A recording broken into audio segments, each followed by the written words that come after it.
খং পৰিহাৰ কৰক। প্ৰহাৰ কৰা বা মাৰধৰ কৰাটো হৈছে খং, হতাশা আৰু ভয় অনুভূতিৰ এক বাহ্যিক তথা প্ৰাথমিক প্ৰকাশ বুলিব পাৰি। খঙে ব্যক্তিগৰাকীৰ দেহত ঋণাত্মক প্ৰভাৱ পেলায়, লগতে ৰক্তচাপ বাঢ়ে। তদুপৰি খং অৱনমিত কৰি ৰাখিবলৈ ষ্ট্ৰক হৈ হাত ভৰি অসাৰ হ'ব পাৰে, লগতে অত্যাধিক বুকুৰ বিষ হৈ হাৰ্ট এটেক হ'ব পাৰে। খং প্ৰশমিত কৰিবলৈ বহুতে বেছিকৈ খোৱা বোৱা কৰে, সেয়েহে ইয়াৰ ফলত আকৌ মেদবহুলতাত আক্ৰান্ত হোৱাৰ উপৰিও হতাশাতো ভুগিব পাৰে।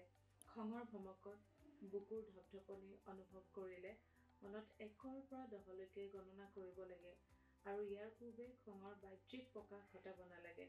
যেতিয়া আপোনাৰ খং উঠে তেতিয়া দীঘলীয়াকৈ কেইটামান উশাহ ল'ব লাগে।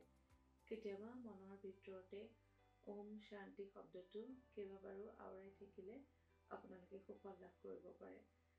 খং প্ৰশমনৰ বাবে ফলপ্ৰসূ উপায় হৈছে যোগাসন আৰু ধ্যান। সেয়েহে যোগাসন আৰু ধ্যান জীৱনৰ অংগ কৰি ল'ব লাগে। ব্যস্ততাপূৰ্ণ জীৱনতো পুৱা গধূলি যোগাসন আৰু ধ্যান কৰিবলৈ সময় উলিয়াই ল'ব লাগে। তেতিয়া দেহ নিৰোগী হোৱাৰ লগতে মনত যোগাত্মক ধ্যান ধাৰণাই থিতাপি ল'ব। যুক্তিৰ সহায়ত কেতিয়াবা খঙক পৰাভূত কৰিব পাৰি। ঘটনাৰ ক্ৰমবোৰ যুক্তিপূৰ্ণভাৱে বিশ্লেষণ কৰিলে মানসিক বোজা ভালেখিনি পাতল হয়।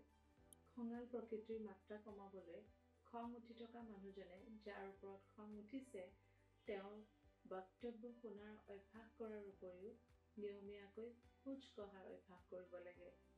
ব্যক্তিভেদে খং তথা আক্ৰোশমূলক মনোভাৱৰ তীব্ৰতাৰ ভিন্নতা থাকে যদিও আমি নিয়ন্ত্ৰণ কৰা উচিত। আমি খঙক নিয়ন্ত্ৰণ কৰিব পাৰিলেহে নিজকে নিয়ন্ত্ৰণ কৰিব পাৰিম আৰু এবাৰ আপোনালোকে চেষ্টা কৰি চাওক, নিশ্চয় খং নিয়ন্ত্ৰণ কৰিব পাৰিব। জীৱনত সুখী হ'বলৈ ডক্টৰ হিমা কাশ্যপ বাইদেউলৈ আপোনালোকৰ যদি প্ৰশ্ন আছে তেন্তে কমেণ্ট ছেকশ্যনত সুধিব পাৰে।